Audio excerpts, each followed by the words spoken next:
Before we start, here's the truth. Writing Chinese characters looks insanely cool.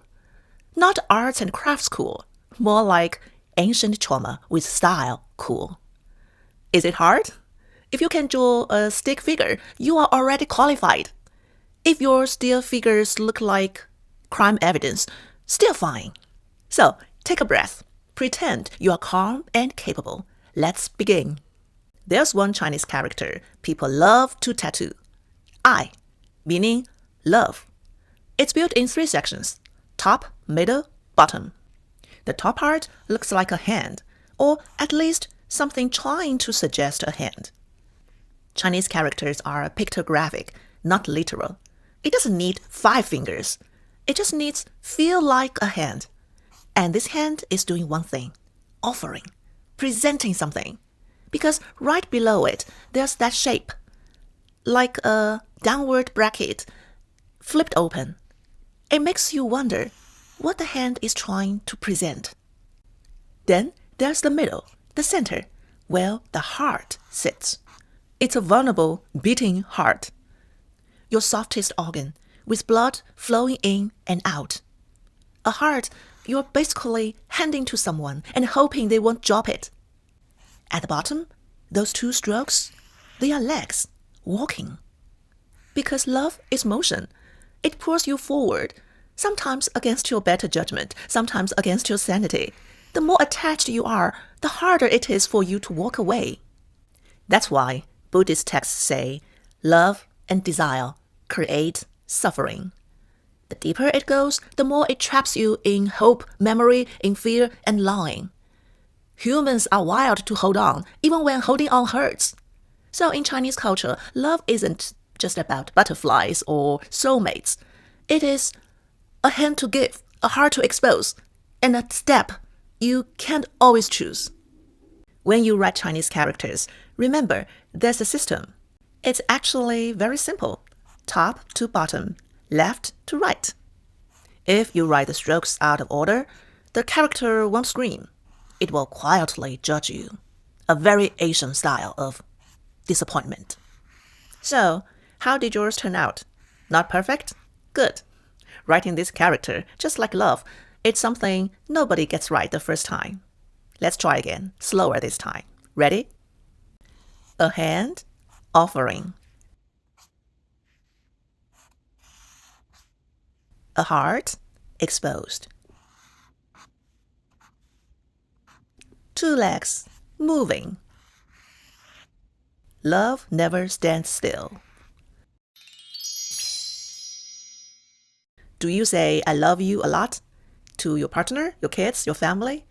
In the West, that sentence is perfectly normal, short and direct.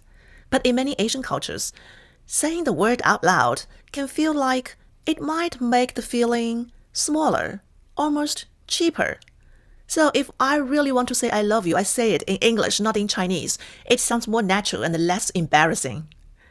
When I speak Chinese, I would much rather say something like, I brought you soup, drink it while it's warm. See? Rather than declaring love, we perform it.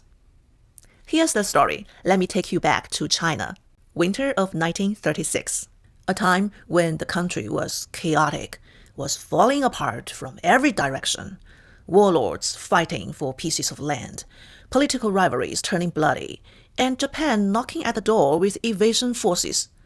In the middle of this chaos, 2 people you may not know, but you should. Chiang Kai-shek. He was the leader of China at that time. In the Western world, people didn't call him general. They called him generalissimo. I know that word sounds intense, almost theatrical. It's like a title a dictator assigns himself in a bad political drama. But trust me, it's a real historical title, generalissimo. Only a handful of men in history have carried it. Francisco Franco of Spain, Joseph Stalin in certain wartime documents, and of course, Napoleon. Because of course, he's on that list. So anyway, Chiang Kai-shek was not a commander, he was the commander. And here's his wife, Soong Mei-ling, educated in the US. Fluent in English, elegant, glamorous, fiercely intelligent, sharp-tongued when she wanted to be. That's right. She's the Chinese First Lady who later showed up in America, spoke at Congress, and twisted America's arm to join the fight against Japan. And yes, Time dubbed her Person of the Year. Their marriage was built on strategy. He controlled armies and domestic power. She controlled global influence and Western connections. Over time, strategy became respect. Respect became loyalty. And loyalty, in their world, was love.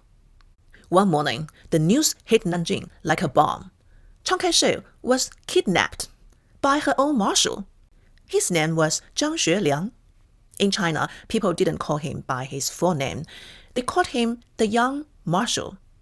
He's charismatic, wealthy beyond imagination, and angry. Angry because Chiang kept delaying full-scale resistance against Japan. To the young marshal, this looked like cowardice.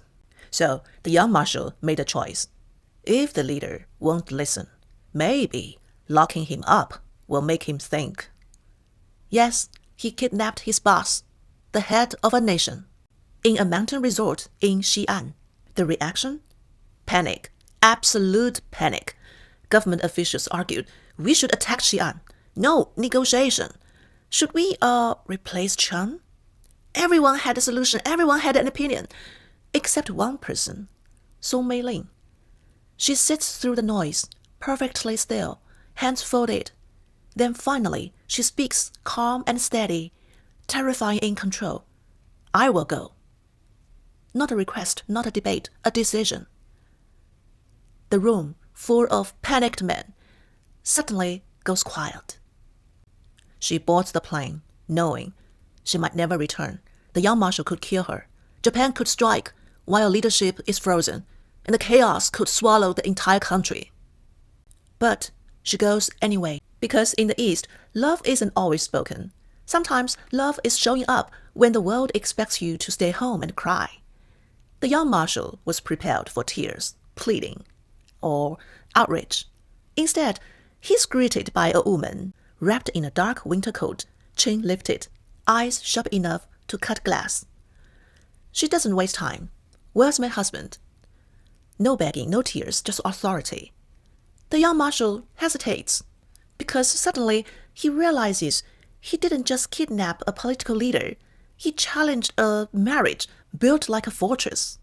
When Mei-ling finally sees Chen, he's alive, exhausted and furious, but still standing, still proud. They don't hug or cry. He simply whispers, "You came." And she replies, "Who else would?" It sounds less like romance, but more like the kind of ordinary exchange married couples have every day. Later, she sits across from the young marshal for hours, not yelling or pleading, just speaking, with a voice sharp enough to cut ego and soft enough to quiet war. She tells him, if he truly wants to resist Japan, he needs Chen. If he wants the history to remember him as a patriot, not a traitor, releasing Chen is the only way. If he ever wants redemption, this is the moment. She ends with a line that witnesses never forgot. A hostage can control a moment. A leader controls a future. That sentence lands like a hammer. That night, they eat together. The kidnapper, the hostage, the wife. Chang's hands tremble, betraying everything he refuses to say out loud. Mei-ling doesn't speak. She just cuts his food smaller and places it in his bowl, calm and exact, like a crane sharpening a blade. The young marshal watches them and realizes she's not here because she fears losing a husband. She's here because together they are something bigger than fear. Days later, Chiang Kai-shek walks free, escorted, not dragged, by the young marshal himself. Mei-ling won. She won with her love, the kind of love that bends a man's will and reroutes a nation's destiny. And after that moment, you already know the story. China entered the full-scale war against Japan, and everything changed. Some love stories involve flowers, handwritten poems, or dramatic confessions. But some, especially in the East, are written in the unspoken loyalty. Soong Mei-ling didn't say, I love you. She said, if the world comes for you, it goes through me first. And sometimes, that is the most terrifying kind of love of all. Do you know, among the 7 wonders of the world, only one was built for love, the Taj Mahal. The rest, they were carved out of ego, ambition, conquest. Do you know that in China, tucked inside the old capital city of Nanjing, there's a place people quietly call China's hidden Taj Mahal. On the surface, Mei-ling Palace is just a building. But if you look from the sky, everything changes. The road leading up to it is lined with plane trees planted in perfect formation. From above, they form a delicate necklace chain. And at the very end, sitting quietly in a forest clearing, is the palace roof, covered in deep emerald green glazed tiles. It looks like a jewel pendant. Mei-ling Palace is a birthday gift from Chiang Kai-shek. If you ever travel to Nanjing, make sure to see it. With a quiet pride that you know how to write the Chinese character for love. Now, let's write it again. This time, let your hand, your breath, your nervous system participate. A hand, offering. A heart, exposed. 2 legs, moving. Love never stands still. This is the most tattooed Chinese character in the world. Writing it or wearing it means love still has you. Okay, thank you for watching Su Talk. Until next time.